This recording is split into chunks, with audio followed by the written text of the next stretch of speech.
Good evening, and welcome to episode 103 of Mystery, Murder, and Mayhem. Now, before we get started on tonight's episode, I want to talk about myself for a minute. I don't usually talk about myself a whole lot, but it's been 2 weeks since I've published a new episode for y'all, and I know I've been a slacker this season, but I've been a very busy bee lately. Now, as you know, I'm a full-time student, so finals and all that goes with the end of the semester have had me very, very busy. Then my son Nick, he fell, sprained his wrist, so I've been taking care of him and helping him through the end of his 8th grade year. But there's also something else that I'm getting ready for. So this summer, I'm going to be having gastric bypass.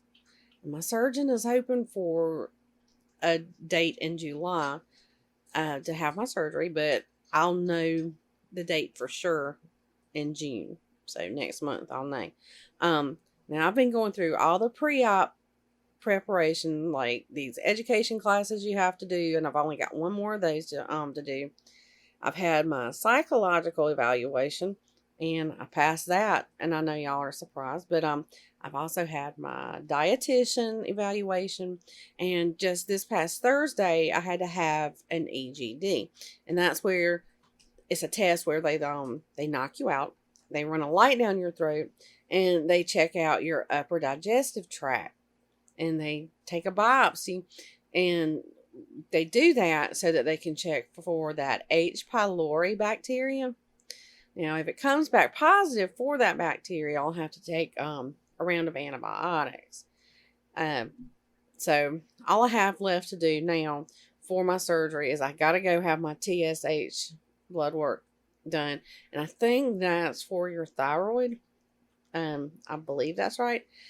And then there's these other classes that I have to take before surgery. And it has to do with like your diet, working back up to solid foods after surgery. There's also a drink that I have to use for a couple of weeks before the surgery because they need your liver to be not very fatty so that they have more room to operate on in there. And like I said, I've had that pre-surgery diet that I'll be on for 2 weeks before the surgery. And the drink that I'll be using is called OptiFast. And they're pretty expensive. So if y'all wonder why I've been putting links to my PayPal, Venmo, and CashApp in the episode descriptions, that's why. And it's not that I'm a beggar, but I'm just trying to get a little help. I don't make 1 cent off of these podcast episodes. And, it's just not easy being a single mom, period. But when you have to add, like, full-time school and everything else that goes with life, it's tough. Now, when I do get my surgery date, I'm going to be sharing that with y'all. So, anyway, moving on to tonight's episode. Now, I know that we've talked about cults a lot over the years, but this one isn't exactly about the cult itself. This is about a member of the so-called cult who has recently been the hot topic of news lately because she's been on trial for the murders of her children and conspiring to murder her husband's former wife. You've probably guessed that it's Lori Vallow Daybell that I'm talking about. And I know she's been talked about on pretty much every true crime podcast out there, but y'all, that's not going to stop me from having my go at her. So let's get started.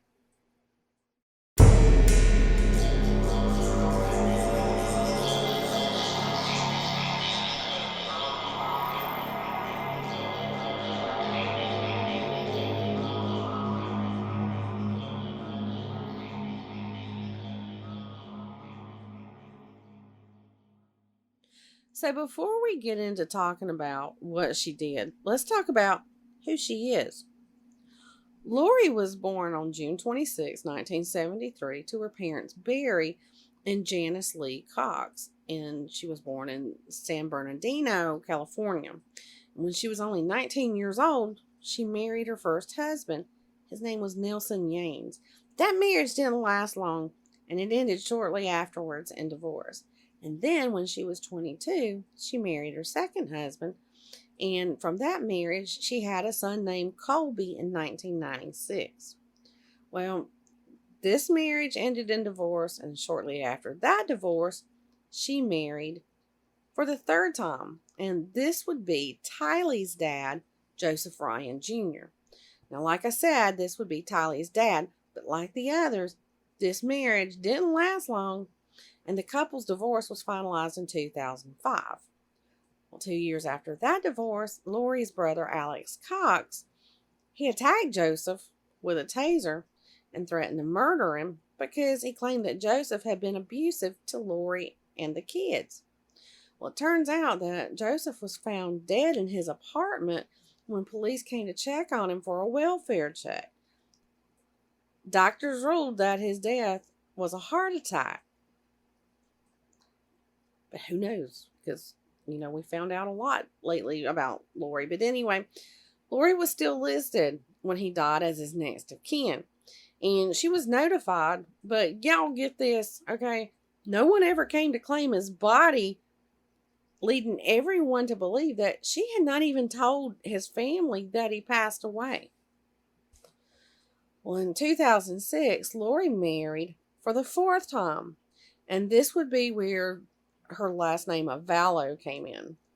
And she married Leland Anthony Vallow, who was 17 years her senior, and he was commonly known as Charles. So I'm going to be referring to him as Charles from here out. And to everyone that knew him, though, it seemed like, or that knew them, it seemed like it was the perfect marriage. He was even helping Lori raise Tylee, even though she wasn't his biological child.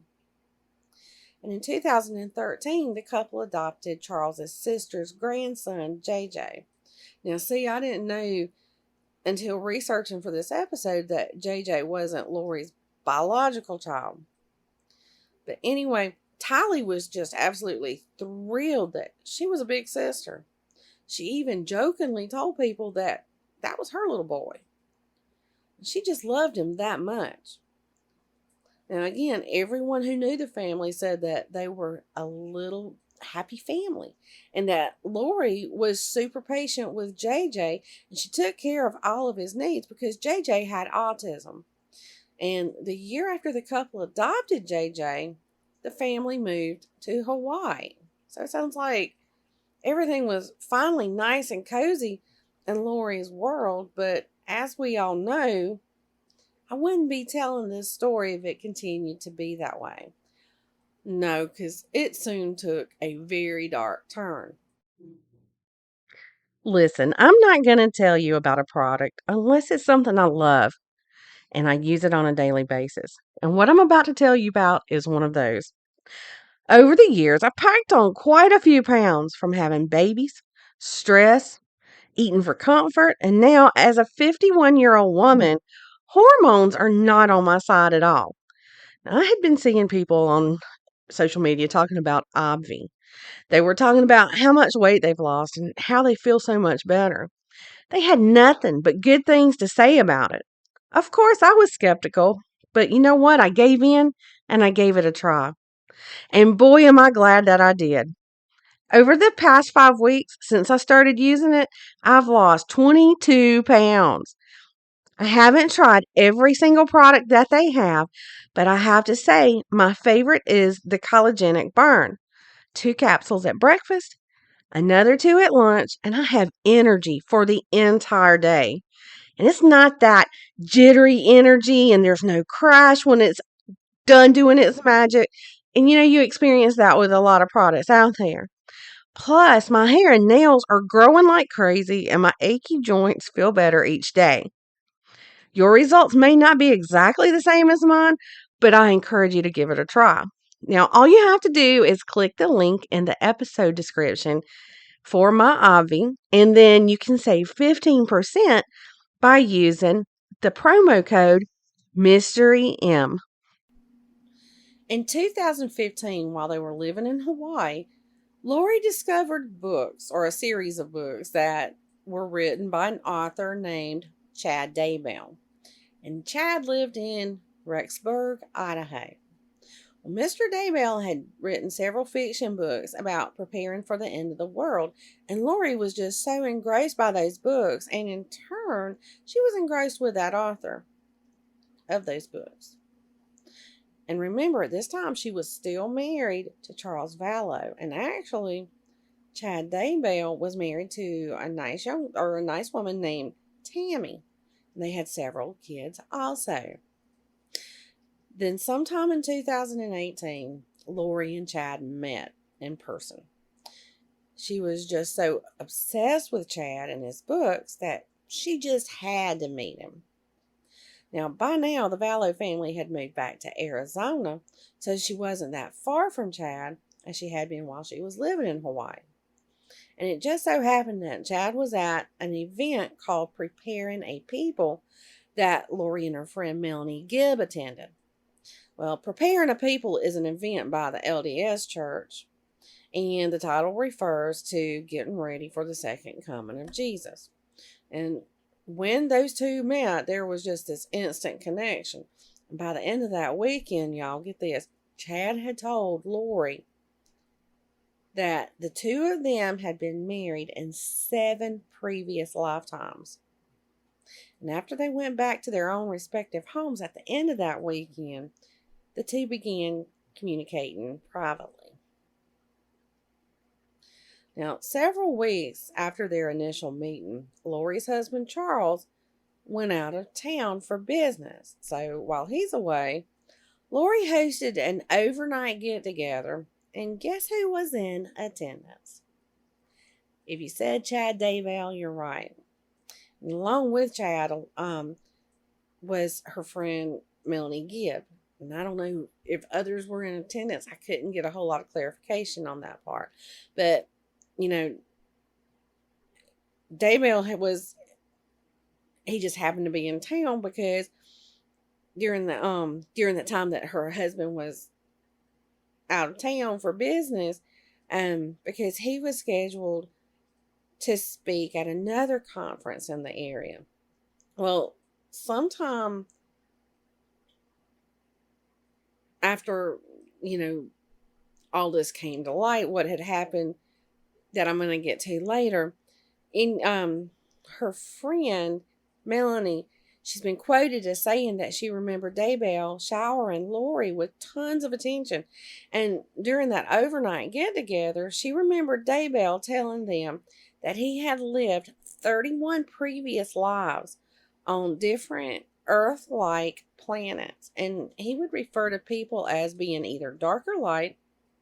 And surprise, surprise, Lori's husband, Charles, was one that he referred to as dark. And he believed that people that he deemed dark were from this earth and were followers of Satan. So, of course, that meant that the ones that he referred to as light were followers of Jesus. But he had his own special term for Lori, and that was eternal being. Now, y'all, he believed that she had lived 21 lives herself, with only 5 of those actually being on Earth, which, by the way, were at the same 5 times that he had been on Earth. Well, for most people, that would be enough to send people just running. You would think, all right, get out of my house now. This is crazy. But no, not Lori. She was just thrilled over Daybell's revelations. She was attracted to his belief system. And more, she was becoming preoccupied on what she believed was this new purpose, and with Chad. So, am I calling the LDS Church a cult? Not exactly, but if you remember on episode 102, I talked about the School of Prophets and how they were cult-like, and they were a spinoff of the LDS Church. Well, Lori told that friend Melanie Gibb that they were members of the Church of the Firstborn, which is a fundamental group of the Mormon Church, and is sometimes referred to as the Doomsday Cult. And she and Chad, along with all the church members, were obsessed, just absolutely obsessed out of their minds with apocalyptic beliefs. So now all of that happened in 2018. By 2019, Lori told her husband, Charles, that she no longer cared about him or their son, JJ. Plus, she told him that she believed that she was the reincarnated wife of Joseph Smith, who was the LDS church founder. And then she just up and disappeared for 58 days. Like, just out of the blue, just left, was gone. Nobody knew where she was. And while she was gone, or wherever she was gone, Charles filed for divorce, and he even went to the police because he was so concerned about Lori's mental well-being, because she had told him that she was God and she was preparing for the end of days. Plus, he told him how she had threatened to kill him. And that's not all he told the police. He also reported that she had taken $35,000 from their joint banking account, and she had stolen his truck. Because of all of that, he filed for an order of protection, and you can't blame him. I mean, he was truly worried about his safety, and I'm sure he was worried about the safety of JJ, since she had told him that she no longer cared for JJ. Well, y'all, he had a right to be worried about his safety, because after Lori showed back up from wherever she had been during those 58 days on July the 11th of 2019, Charles went to a house that Lori was living in Chandler, Arizona. And he had gone there to pick up JJ, and he was going to drop him off at school. But when he got there, he was shot to death. Not by Lori, but by her brother, Alex Cox. Now, remember, I talked about how he had tased and attacked another ex-husband. But anyway, now, when police questioned her brother, Alex Cox, he told them that Lori and Charles had gotten into an argument, and that in an effort of protecting his sister, he shot Charles, claiming self-defense also. Now, the self-defense comes in because Cox claims that he was confronting Charles about abusing Lori, and Charles hit Cox in the head with a baseball bat. Cox retrieved his gun and killed Charles. Now, police never pursued that case further at that time, so that was the end of that, because JJ and Tylee told the police that they had heard their mom and Charles arguing. And from here, things just keep getting worse. After Charles's death, Lori moved her family once again, this time to be closer to Chad in Rexburg, Idaho. And it really sucks, too, that she was moving the kids around so much, because with JJ having autism, he needed a consistent routine, and Lori was just disrupting that. But remember now, she had told Charles that she no longer cared about little JJ. In September of 2019, Lori and her brother Alex took the kids to Yellowstone National Park, and a picture taken of the family is the last known picture of Tylee. Now, one of the quirky beliefs Lori had was about zombies, and Chad had given her a percentage chart that, according to text messages from him and, to Lori, this percentage chart checks what percentage mortals are still in their body. And Lori had started referring to Tylee as a zombie. And the next thing you know, Tylee goes missing. Now, we didn't know it at the time, but, she's gone. But this was sometime around September the 8th or 9th, or, maybe even before then, because you really can't believe anything Lori has said. But what we do know is that GPS showed Alex Cox in Chad Daybell's backyard, and he was on that property for around 2 hours. Well, 14 minutes after Alex had left the property that, of the backyard of Chad sent his wife Tammy a weird text message that said, quote, "I spotted a big raccoon along the fence. I hurried and got my gun, and he was still walking along. I got close enough that one shot did the trick. He is now in our pet cemetery." End quote. Well, then 13 days after that, JJ goes missing. There's a doorbell video of JJ playing with a friend, and that's the last known video of him.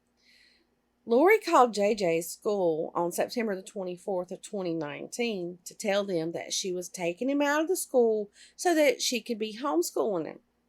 Okay, well, but on September the 23rd, though, GPS showed that Alex Cox had returned to Chad Daybell's backyard, but this time he was only there 17 minutes.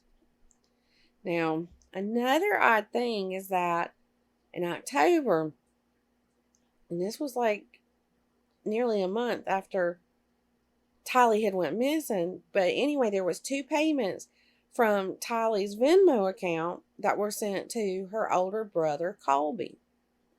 Now, the one that was sent on October 10th included a little note that said, "We love you." And then the one that was sent on October 16th had a heart emoji in the note. Now, Colby has said after those messages he never heard from Tylee, other than a message that she said she was okay, but she was too busy to talk. Well, after that, he began repeatedly calling Tylee, and those calls went unanswered. And that caused Colby to become more worried than he already was about his sister. Well, we're going to fast forward 3 months, and history kind of repeats itself. On October 9th of that same year, this is like before those messages or those payments were sent to Colby. But anyway, Tammy Daybell, she's the wife of Chad Daybell, she told police and posted on Facebook that she had been shot at in her driveway by a man wearing a mask with a paintball marker.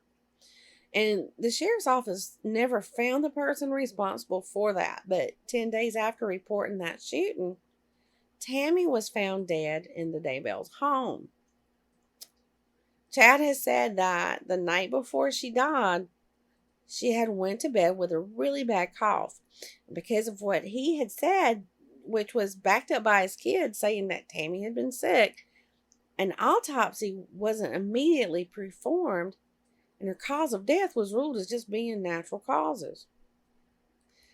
Now, Tammy was barely cold in her grave when Lori and Chad became married on November the 5th of that same year on a beach in Hawaii.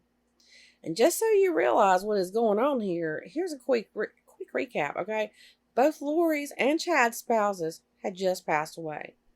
On top of that, 2 of Lori's kids have disappeared. And after those 4 tragic events, Chad and Lori are in Hawaii living it up. Every mom I know would be searching high and low all over the planet if both of their kids were missing. I mean, of course we know what happened to them, but come on, Lori, you and Chad could have made this look a little more authentic, right? It just floors me. But Lori, Chad, and Alex Cox are the only ones at this point who know that Tylee and JJ are missing. And then JJ's grandmother, which is Lori's ex-husband or deceased husband, whatever you want to call him, Charles Vallow's sister, her name's Kay Woodcock. She asked police to do a welfare check on JJ because she was growing more and more concerned. She hadn't heard from JJ in several months. And around this same time, Lori began telling people that Tylee had died in 2016. What? Why would you even say that? 2016, 3 years ago, my daughter died. I forgot to tell you. But anyway, and if she wasn't telling people that, she was telling them that she didn't have any children that were minors. She started telling people this around the time that Tylee had died in 2017. And She was telling others that she had no children that were minors. When police go to Lori's home in Rexburg, Idaho, Lori lied to them and said that JJ was just fine and that he was staying in Arizona with Melanie Gibb. Well, later that night, neighbors saw Lori and Alex, her brother, packing a truck outside of her home. So police decided to check in with Melanie in Arizona because that's where Lori had said JJ was. And at first she wasn't so forthcoming with the information about where JJ was. But I guess she started feeling guilty because later she called the police and told them, hey, JJ isn't with me. I don't know where he is. And police go back to Lori's home and guess what? They find it empty. Then they go to Chad's house and they search. Well, while they're searching or trying to figure out where JJ is, they soon realize that his big sister Tylee is also missing. And this is when a nationwide search is finally launched for the kids.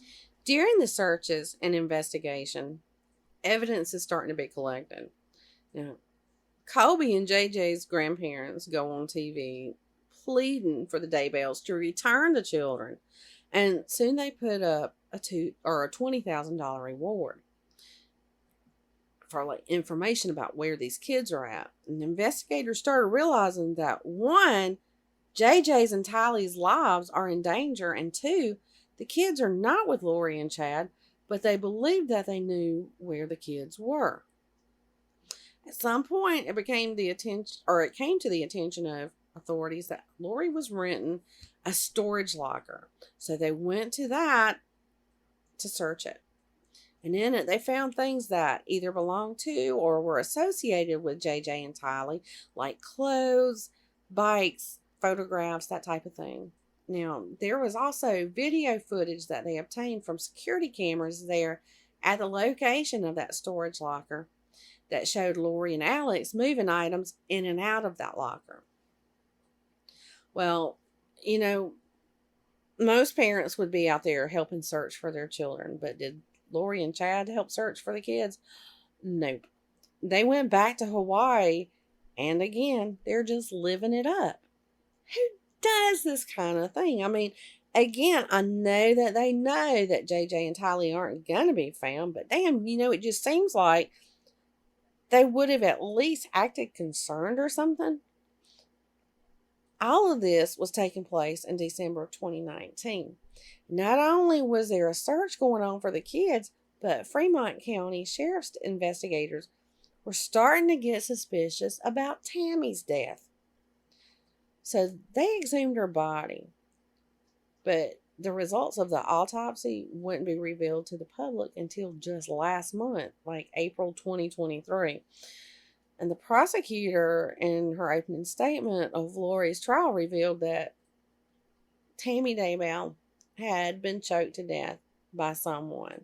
But getting back to the order of things, in December of 2019, Lori's brother Alex Cox, he up and dies in Arizona.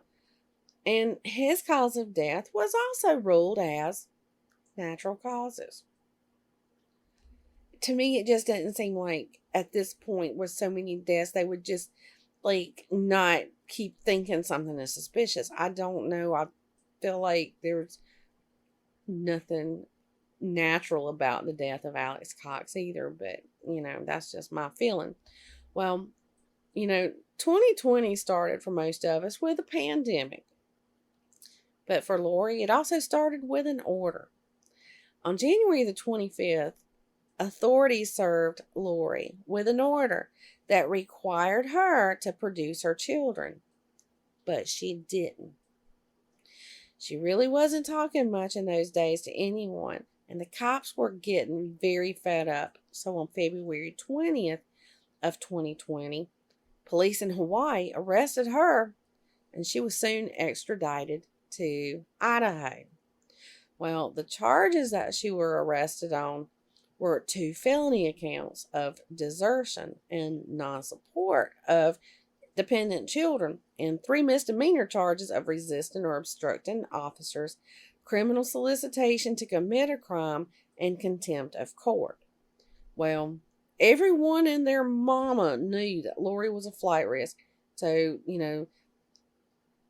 despite of that, she was given a $1 million bail. But she couldn't come up with that $1 million. So, you know, she asked the judge to reduce her bail. But thank goodness the judge wouldn't budge on that bail. But get this, there was also at least 2 local bond companies that wouldn't work with her. Nobody wanted to help her get out of prison. She was or jail. She was like right where she needed to be, and nobody was going to help her get out from where she was. Well, even after she was arrested, she and Chad refused to reveal where the kids were. So on June 9th, 2020, the FBI and Rexburg Police and Fremont County Sheriff's Office swarmed the home and property of Chad Daybell. And they brought in equipment and they dug up where Alex's phone had pinged in the backyard back in September of 2019. Well, sadly, they found the answer to the question of where the kids were because they located the remains of humans that had been buried in shallow graves. JJ's body was found buried beneath a tree, and Tylee's body was found 50 yards away in the family's pet cemetery, the raccoon. Remember how he said that he had buried a raccoon that he had shot in a text message to Tammy? Well, when investigators dug through more of the pet cemetery, they never found a raccoon. And at that point, Chad Daybell was also arrested. And this is where I'm going to end tonight's episode because many of y'all have told me that y'all appreciate that my episodes aren't long like a lot of other podcasts because you can listen like on your commute or while doing chores or whatever. So next week on episode 104, I'm going to continue with everything else that we know up until now since Lori has went to trial. But I want y'all to have a very good night, a really good week, and y'all check out the episodes and the links in the episode description too, and especially for my TikTok because I add a lot of updates that I don't put out as an episode on TikTok. So check that out. There's a lot of stuff that I've recently added that's been updates about the Murdoch stuff. So go check that out. But y'all have a good night.